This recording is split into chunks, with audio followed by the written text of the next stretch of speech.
Have you ever trusted someone so completely that you didn't notice the danger staring you in the face? That question echoes through the grand ballroom of the Wit Corp Foundation Gala, where crystal chandeliers spill light over the glittering crowd.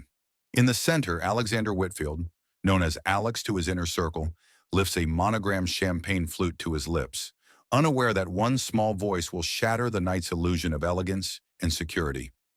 At 38, Alex embodies the perfect image of success: salt and pepper hair framing a determined face, a custom-tailored suit that whispers of undisputed wealth, and a confident posture earned from 15 years of transforming a garage startup into a $30 billion tech empire.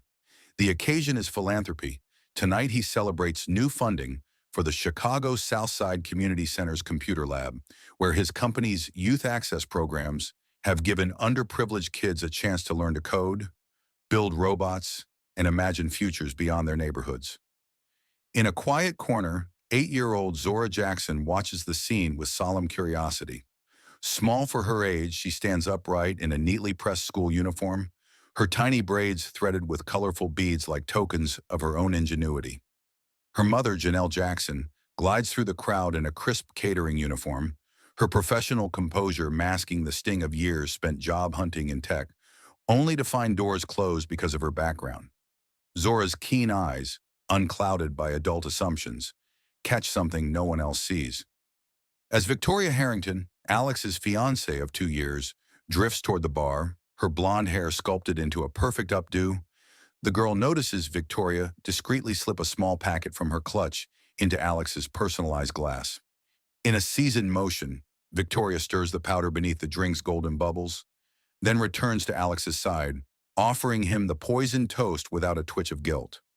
Her heart pounding, Zora pushes through the crowd. Adults step aside with hushed mutters or annoyed scoffs. "Let the little girl pass," one whispers.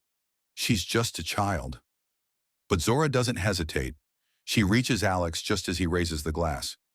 "Don't drink that," she whispers, her voice barely louder than a breath but sharp enough to freeze Alex mid-motion.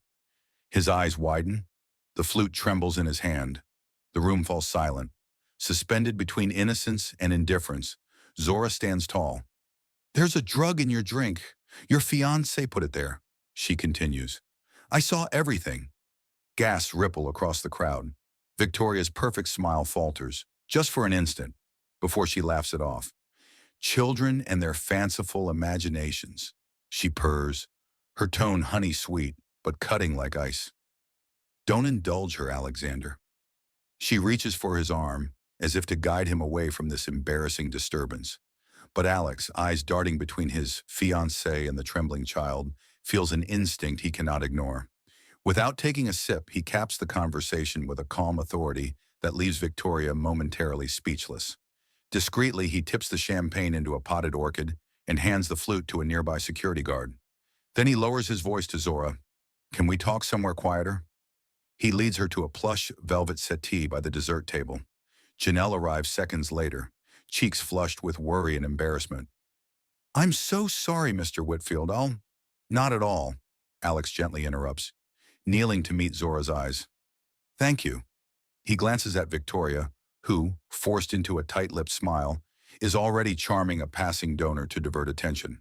"Now tell me exactly what you saw." Zora's young face takes on the seriousness of a seasoned witness. She produces a small glass vial from her purse, powder clinging to its walls, and explains in vivid detail how Victoria filched Alex's glass, concealed the substance, and set the trap. Her calm precision leaves no doubt that this is no childish ploy.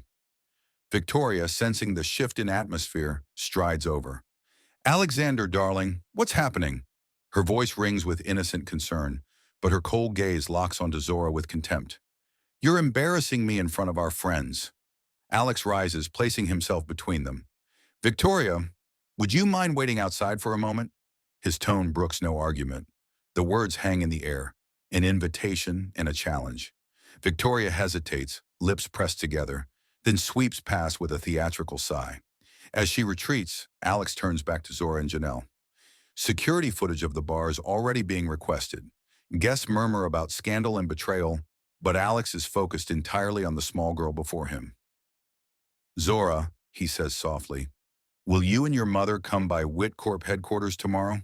I want to make sure you're safe, and I want to understand more about what you witnessed. Janelle's eyes brim with gratitude and fear. If there's anything you need, sir, she begins.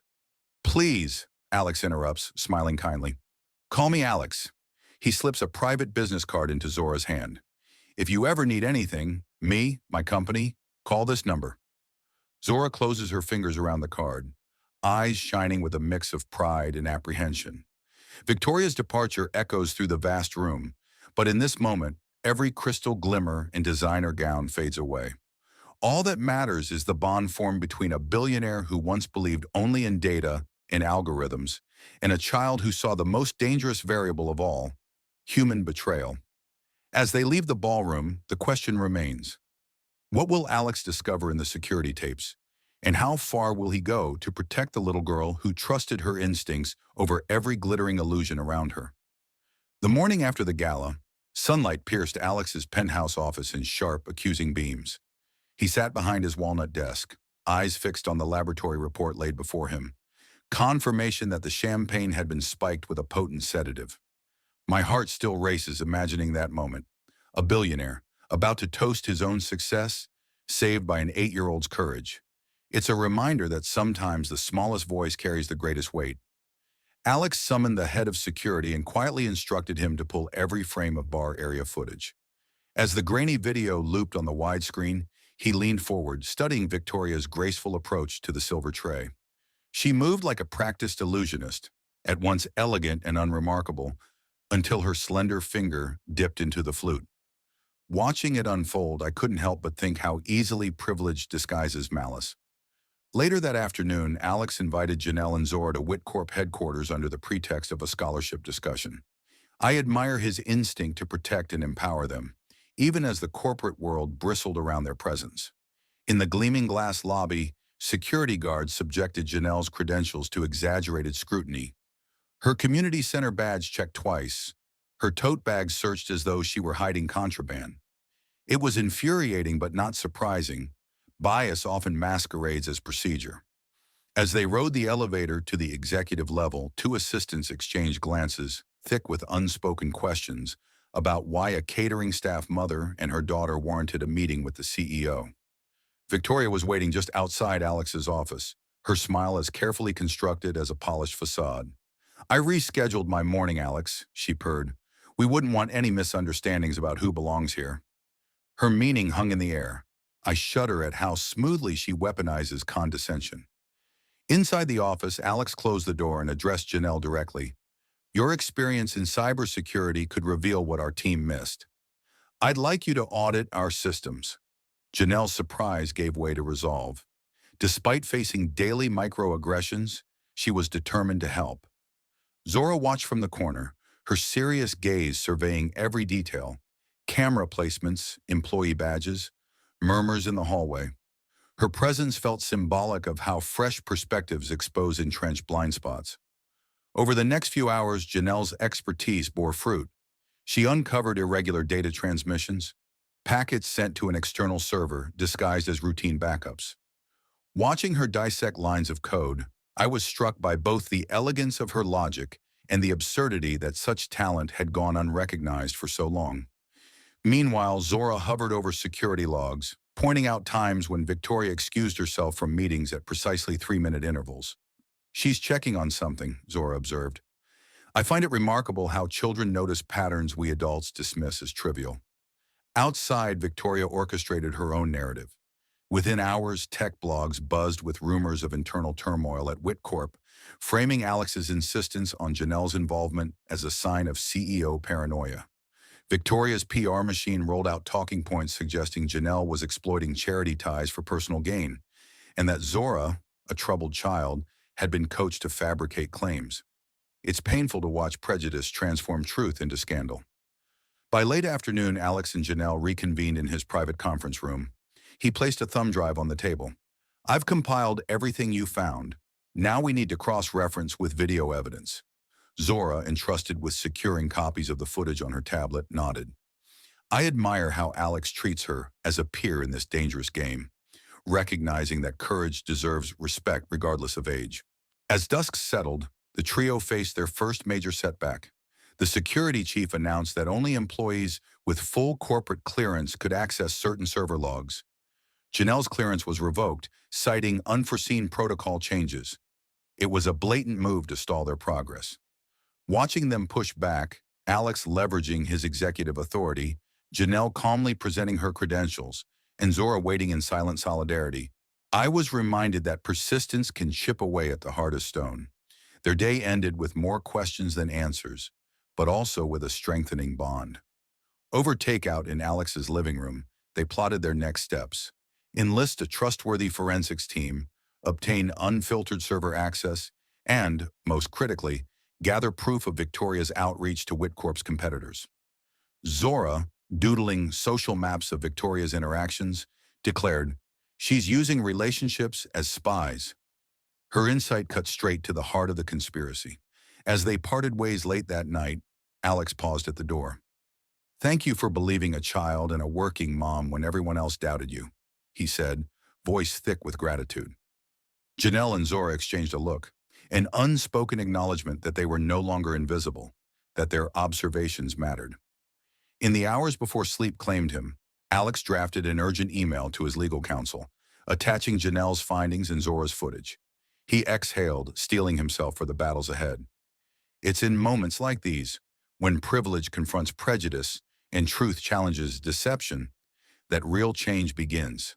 Tomorrow they would face the full weight of corporate power and societal bias. But tonight they had something far more potent. Unity, expertise, and the unwavering insight of a child who refused to stay silent. The next chapter of their fight would demand every ounce of courage they could muster, and then some. The sun barely crested Chicago's skyline when Alex Whitfield's phone buzzed with urgent texts. Board meeting confirmed, 10 a.m. He glanced at the clock. He had less than 2 hours to ensure Janelle and Zora's evidence reached every decision-maker before Victoria Harrington's allies could bury it. In that tense moment, I felt my pulse quicken, imagining the stakes. Corporate survival, global security, and 2 lives hinged on the boardroom's verdict. Gathered in Alex's private conference room, the trio laid out their final strategy. Janelle had worked overnight to compile logs and decrypted files into a concise dossier. Zora held a tablet loaded with time-stamped video clips of Victoria's betrayals. Alex donned his suit jacket, eyes shining with resolve. He paused, turning to Janelle and Zora. Today we show them who we really are, together. The solidarity in his voice sent a surge of pride through me. This wasn't merely a corporate power play. It was a stand against prejudice and deceit. At 9:30 a.m., Alex, Janelle, and Zora stepped into the gleaming boardroom. Seated around the massive mahogany table were the 12 Wit Corp board members, their faces a stone wall of politeness. Victoria sat at the head, flanked by her closest allies. I could almost hear the collective intake of breath as the 3 newcomers entered. Especially Zora, whose youthful presence seemed both incongruous and magnetic among sharply dressed executives. Alex began with calm authority. Before we proceed with today's agenda, I have evidence that demands your attention. He gestured to Janelle, who handed out the dossier. The room rustled as board members exchanged glances. Then Alex's assistant dimmed the lights and projected the first video clip onto the conference room's large screen, Victoria smiling sweetly as she slipped sedative into Alex's flute. Whispers rippled through the room.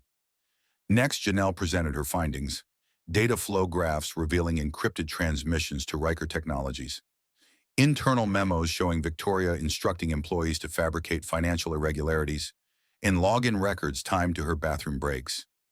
Each slide landed with increasing impact, exposing how a privileged facade masked a calculated campaign of espionage and character assassination. I found myself leaning forward, heart pounding with anger at the injustice and admiration for Janelle's mastery. Then Zora stepped forward, hand trembling slightly but voice steady. She tapped her tablet, cueing the social map she'd drawn. Nodes representing Victoria's relationships with key personnel, annotated with dates and personal remarks she had overheard. She compliments someone just before asking for their help, Zora explained softly. That's how she built her network of accomplices. The simplicity and clarity of a child's perspective cut through layers of corporate complexity. A hush fell over the room as even the most seasoned executives confronted the raw power of unfiltered observation. Victoria rose, her composed veneer cracking. "This is preposterous," she stammered. "Selective editing, fabricated data. Everything here can be challenged." Her voice, once honeyed, now sounded brittle. Alex pressed the remote, playing the final clip. A private recording of Victoria and James Riker laughing about how easily society would dismiss a black mother and her daughter. The camera lingered on Victoria's contemptuous smirk. I felt a wave of righteous fury. Her betrayal was laid bare in unmistakable terms. The boardroom erupted. Some members demanded verification. Others glanced at one another. The seed of doubt planted. Alex stood firm. "All these files are backed by chain of custody logs and digital signatures," he said. "If there's anyone here who wants independent validation, I've arranged for our legal team and an outside forensic auditor to review them immediately." In that charged moment, a senior board member, one known for unwavering loyalty to Victoria, cleared his throat. "This is unprecedented," he said, "but the evidence is compelling. We cannot ignore the possibility that our judgment has been manipulated." One by one, other members voiced agreement. When the final vote was called, reinstating Alex as CEO, terminating Victoria's position, and launching a full investigation into Riker Technologies, the room resonated with relief and resolve. As resolutions were read aloud, a heavy weight lifted from Alex's shoulders. He turned to Janelle, eyes shining. "Thank you," he whispered. She smiled through tears, the kind that spoke of vindication and justice. Zora, standing beside her mother, allowed herself a tentative grin, a rare moment of childhood joy amid high-stakes drama. Watching their reunion, I felt a swell of happiness. Truth had prevailed, and two brave hearts had been recognized. The fallout was swift. News outlets blasted the scandal across headlines. Tech billionaire vindicated by child whistleblower. Corporate espionage and racism uncovered at Wit Corp. Victoria Harrington, real name Valerie Hoffman, was arrested on multiple federal charges. Riker Technologies faced inquiries into national security breaches. For the first time, society confronted how prejudice could be weaponized so insidiously. In the days that followed, Alex instituted sweeping reforms. Janelle Jackson became Executive Director of Diversity and Security Innovation, charged with preventing the cultural and technical blind spots that had enabled Victoria's plot. Zora was honored at a community ceremony, lauded as a hero who reminded the world to listen to every voice. Their unlikely alliance had not only saved a company, but sparked conversations about bias, inclusion, and the value of fresh perspectives. Looking back on that turbulent chapter, I'm struck by the enduring power of courage and truth. A child's warning saved a billionaire's life. A mother's expertise exposed a conspiracy. A leader's humility embraced unlikely partners. When we underestimate the quiet observers among us, especially those from marginalized backgrounds, we risk blind spots that can cost us everything. As the sun set on Chicago's skyline once more, Alex, Janelle, and Zora gathered on the rooftop terrace of Wit Corp headquarters. They watched the city lights wink on beneath them, a testament to what can be achieved when disparate lives unite for justice. Zora leaned into her mother's side and Alex wrapped an arm around them both, forming a human shield of trust and respect. If you've ever doubted the power of a single voice, remember Zora's bravery. If you've ever been dismissed because of who you are, know that your perspective may be the very key to unveiling hidden truths. Hit like if you believe in standing up when it matters most, and subscribe for more stories where courage conquers deception. Share this story with someone who needs a reminder. Justice may be delayed, but with unity and persistence, it will ultimately prevail.